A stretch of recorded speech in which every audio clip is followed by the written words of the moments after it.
Okay, good morning, my honorable teacher, and friends. So, in today's presentation, we are from English Group 1. We're going to discuss about hurricane.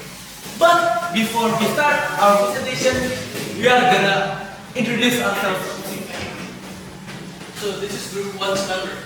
So for the first member, we got Derrick Nataprawira from class 8-3, absent 5. And then after that, we have here the guy that introduced the math at first, Raphael, Feliciano, Manik from class 8-3, absent 26. After that, we got Kenichi, Brayden, Sugihanjoyo from class 8-3, absent 80. After that, we got me, Ignatius, Satrio, class 8-3, absent 12. And for the last member, we have Dickension, class 8-3, absent 17. So first of all, what is a hurricane?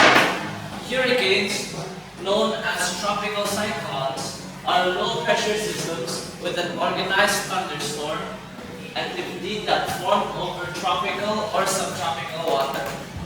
So that is why it's called tropical cyclones, because it occurred over tropical or subtropical waters or oceans. They gain their energy from warm ocean waters. Hurricanes are one of nature's most powerful storms, so they're not exactly wind like tornadoes. They produce strong winds, storms, surge, flooding, and heavy rainfall that can lead to instant flooding, tornadoes, and wind currents. Next, I am going to explain about the cause of hurricanes. The cause of hurricanes are warm ocean waters.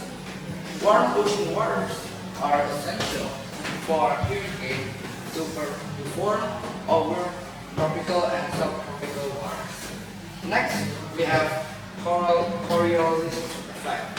Coriolis effect causes rotation of the storm, where we can tell where the storm is going to rotate. This Coriolis effect can be measured by special items. Next, we have low pressure systems. Low pressure systems draw in moist air, fueling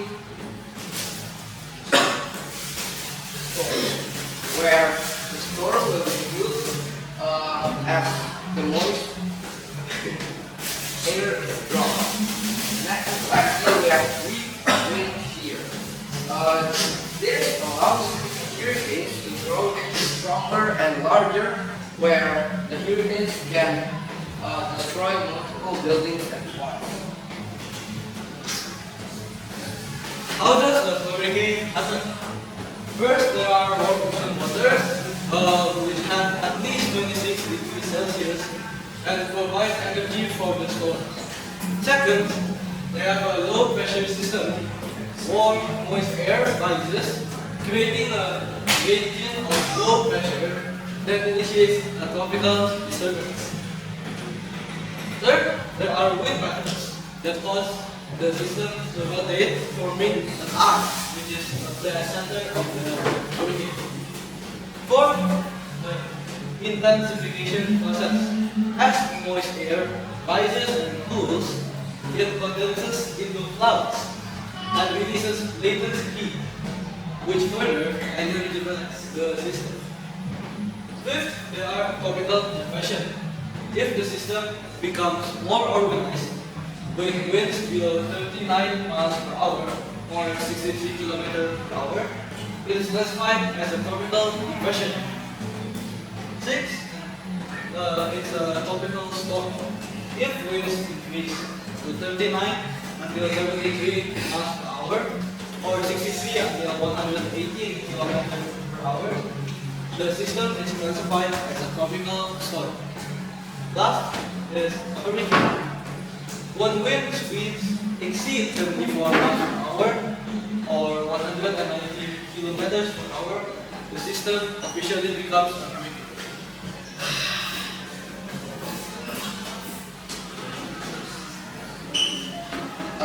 Where did hurricanes ever happen? Here we give major hurricane incidents such as Hurricane Katrina, which happened in 2005, located at USA. This hurricane is considered one of the deadliest hurricanes that flood New Orleans.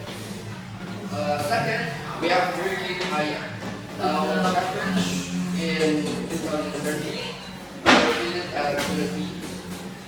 This hurricane is a super typhoon causing mass destruction to the Philippines.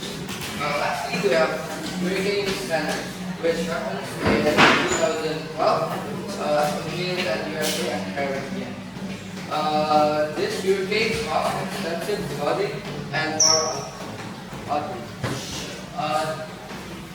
All of these hurricanes are a major example of what a hurricane can do and how destructive it can be.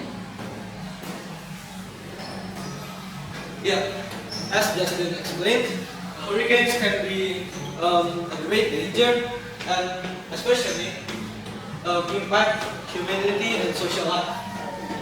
Hurricanes cause significant social disruption, including loss of lives, displacement, and long-term health and economic impacts. Hurricanes force people to evacuate their home, and sometimes they even destroy the house, often leading to permanent relocation and community breakdown. Physical injuries, mental health issues, and disease outbreaks are also often occur due to hurricanes. Because the hurricane destroyed infrastructure, houses, buildings, and disrupted medical services, that's how the diseases get those outbreaks and impact. Economically, hurricanes cause job losses, destroy businesses, and widen social inequalities, with vulnerable populations suffering the most. Additionally, they drain global resources, disrupting community cohesion, and leave lasting vitalism scars, making recovery challenging and vulnerable.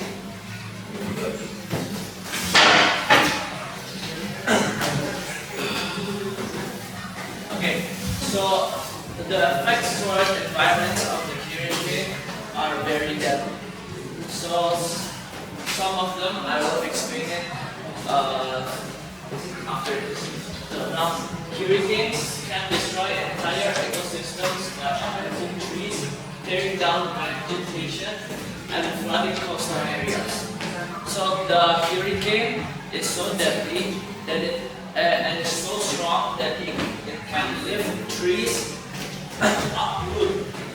The roots are literally like pulled up by the hurricane and destroying vegetation. Next, hurricanes can carry invasive plants and animals to new locations and disrupting native ecosystems. So as we know, different ecosystems have different kinds of plants and animals.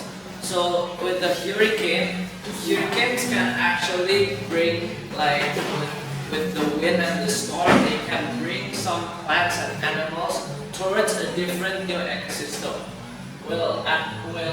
which will disrupt native ecosystems. Next, the hurricanes can damage facilities like energy plants and can release toxic chemicals and pollutants into the environment, contaminating soil and water. So as we know that hurricanes are very strong, which can destroy multiple like facilities, energy plants, etc. So which can release toxic chemicals and pollute the environment.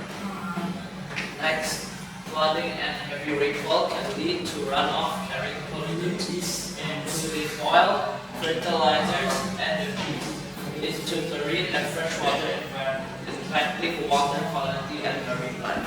So when a hurricane happens, the environments go chaotic. So the hurricanes can bring pollution towards other environments, which can impact water quality and the environment quality overall. So these are the government efforts.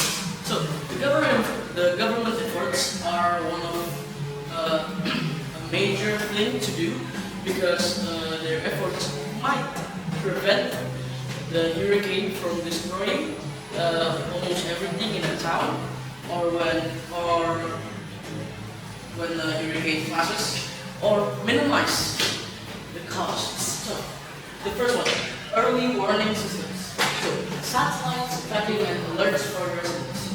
So, before a hurricane come to a place or maybe to a city, if the government's satellites already detect the hurricane's movement, they will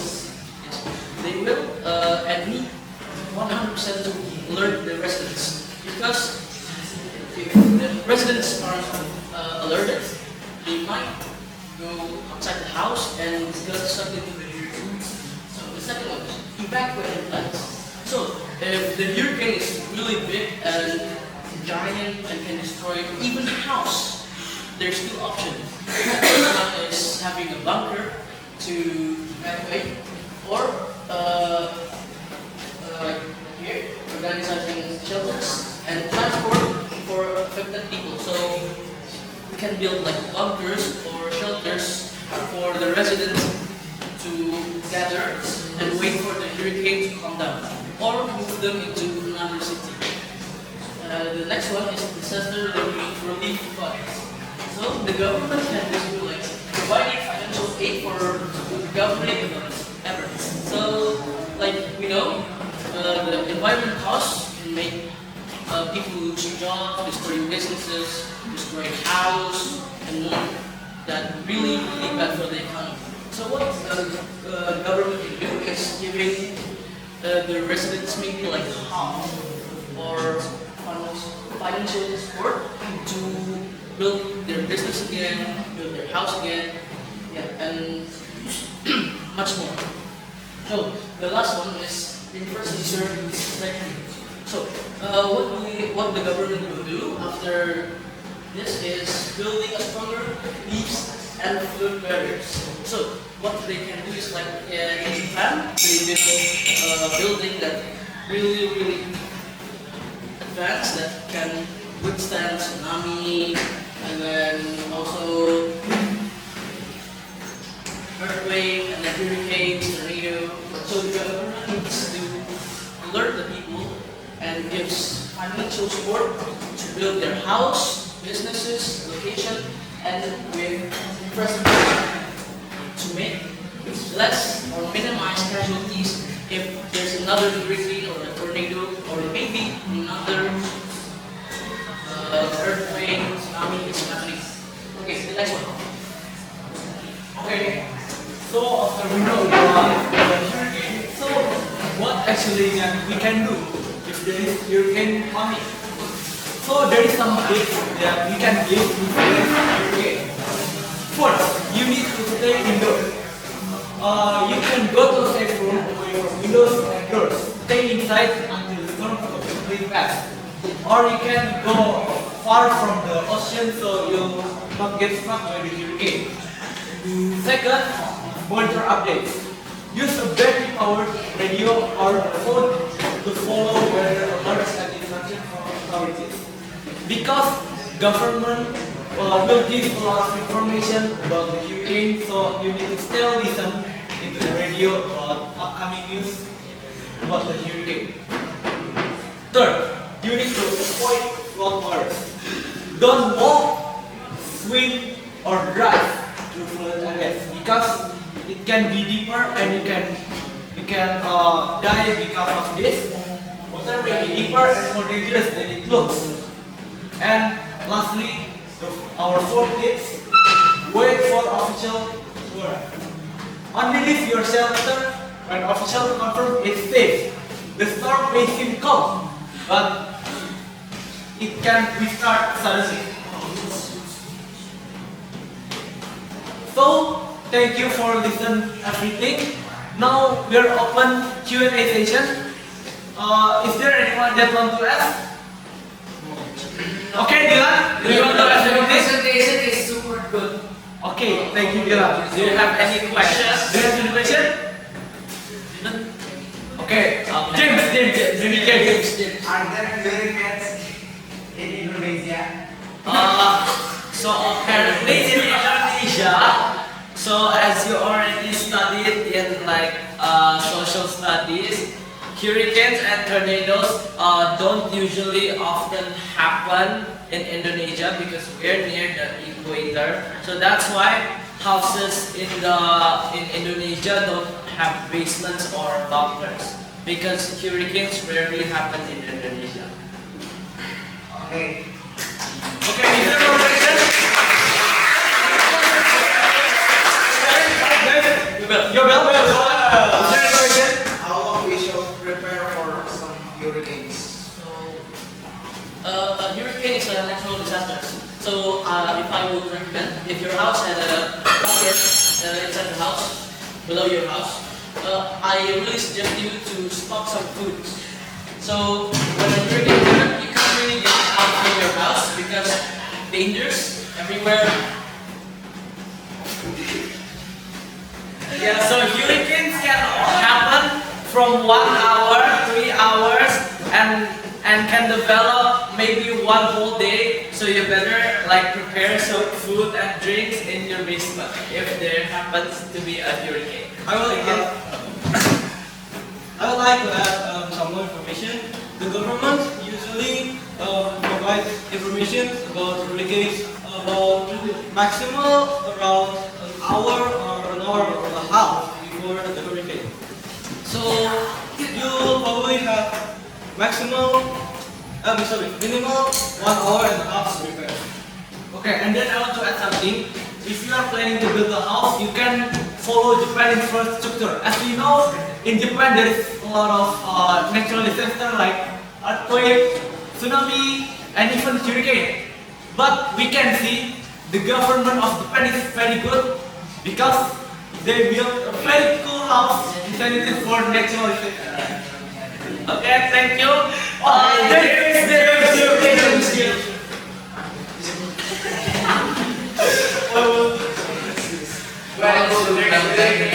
Yes, what?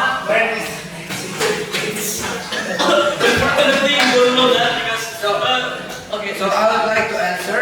Hurricanes cannot be like predicted into the future so much. Like the government have to use a special tool to predict the hurricanes, but it cannot be predicted like in the future, like as in 1 year. Does that answer your question? Yes. Thank you. Okay. Gilbert. Okay. When was the last hurricane? What? When did the last hurricane happen? When did the last hurricane? The last hurricane, as we can see here, the most recent in Philippines 2013, which a super typhoon or hurricane caused a mass destruction in Philippines. Wow. Okay, good. Why are hurricanes more common in certain parts of the world? Can you repeat it? Why are hurricanes more common in certain parts of the world?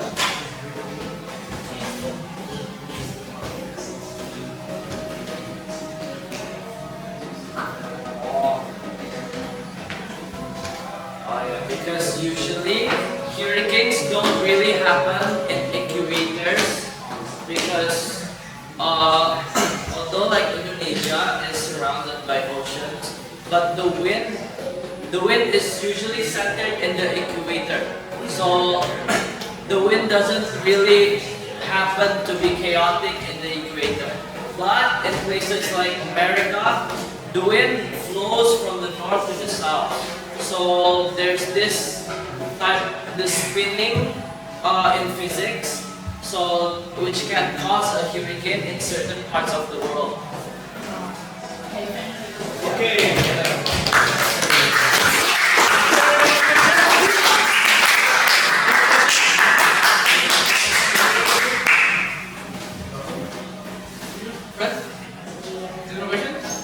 Okay, so that's our presentation from me.